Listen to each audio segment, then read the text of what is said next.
Hello bestie, so sekarang Hakim dekat Outlet MK and dekat sini Hakim ada Mercer medium crossbody. Bag ni memang cantik gila. Hakim memang really recommend untuk korang yang tengah cari bag yang tak nak terlalu besar dan tak nak terlalu kecil. Hakim recommend korang beli bag ni sebab bag ni memang cantik sangat. Korang boleh tengok dia punya material, korang boleh tengok dia punya logo. Memang kalau korang tanya Hakim, bag ni paling senang korang nak gayakan. First, sebab dia punya design memang sturdy lah. So kalau korang letak atas meja pun dia akan stand macam tu je.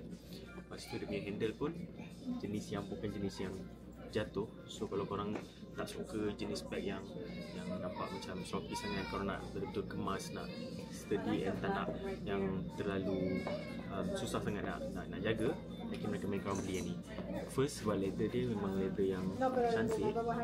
Lepas tu korang boleh tengok ni, dekat dalam ni dia ada card compartment, so korang tak payah bawa card case ke apa, korang boleh just letak card korang terus kat dalam bag ni. And then dekat tengah ni ada zipper pocket. Okay, zipper pocket ni kalau korang nak letak telefon ke, nak letak makeup ke, macam korang boleh asingkan korang punya makeup, letak dekat zipper pocket ni. And then korang boleh letak apa saja korang letak dekat dalam pocket yang lain. Okay, so dia datang sekali dengan long strap. Long strap ni boleh attach and detach. So kalau korang nak pakai crossbody, korang boleh pakai dengan strap.